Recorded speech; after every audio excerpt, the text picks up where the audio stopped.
नमस्कार शेतकरी बंधूंनो, अनिल महाडिक कृषी सेवा या चॅनलवर आपल्या सर्वांचं सहर्ष स्वागत आहे.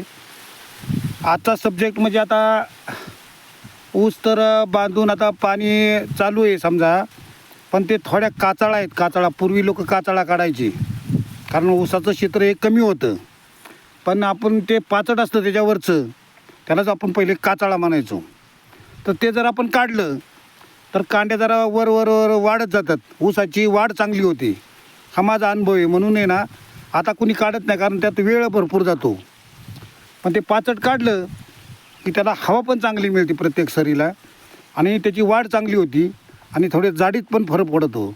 त्यामुळं ॲटोमॅटिकली आपल्या उत्पादनात फरक पडतो.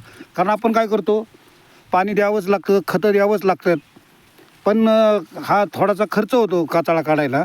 आता बघा मी काचाळाच काढतो इथं, तुम्हाला दिसत असेल का हे ऊस आहे. हे काचाळा काढल्या की त्याचे डोळे मोकळे होतात आणि ऊसाला चांगलं जागा मिळते वाढायला. कारण गर्दीत कसं फरक पडतो. आता का इथं काचाळा असा काढतोय मी, काचाळा काढतोय. हे काचाळा बाया पण येणार आहेत. आता काचाळा काढला की आपल्याला फिरायलाही बरं पडतं आणि ऊसाची वाढ चांगली होती, उत्पादन मिळतं. आता कसं झालं आहे, स्पर्धेचं युग झालं आहे.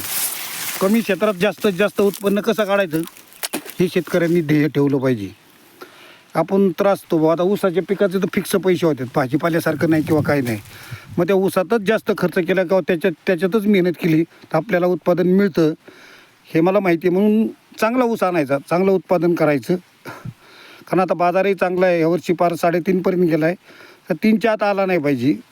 कारण काय झाले, फॅक्टऱ्या बंद झाले, त्यामुळं घोराळवाले येत ना जरा मन हे त्यांची सगळ्यांची साखळी असते आणि ते मनमौजी म्हणजे कसं म्हणतं मनासारखं, की त्यांना वाटतं आता शेतकऱ्याचा माल म्हणजे आपलाच माल आहे. पण शेतकऱ्यांनी सुद्धा आपला मालकी हक्क दाखवलाच पाहिजे. कारण तो बाबासाहेब आंबेडकरांनी अभिव्यक्ती स्वातंत्र्य दिलेलं आहे प्रत्येकाला बोलण्याचं, की आपण एखाद्या चांगल्या विषयावर बोलतो आहे, आपण काही कोणाची टीका करत नाही, कोणाचं काही नाही, की आपण आपला हक्क मागतो आहे फक्त.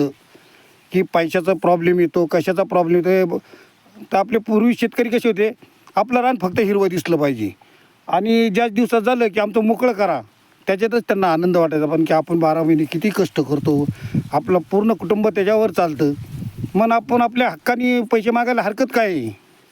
आपण काय चोरी करतो का काय? आपण आपल्या कष्टाचे घामाचेच पैसे आपण मागतो, त्यात चूक कसली काय आहे? कारण मला 2 अनुभव आले की आपलेच पैसे असून आपल्याला भांडण करावं लागतं आणि नंतर ते लोक बोलायचे बंद होतात.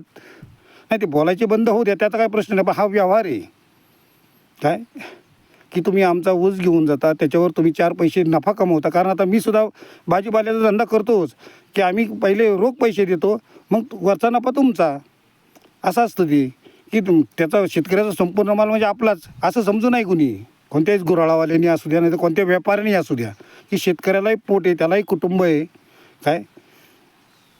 बाकी काही नाही, शेतकऱ्यांनी आपल्या हक्कासाठी आवाज उठवलाच पाहिजे अशा मताचं मी आहे. आज एवढंच बस. जय हिंद, जय महाराष्ट्र.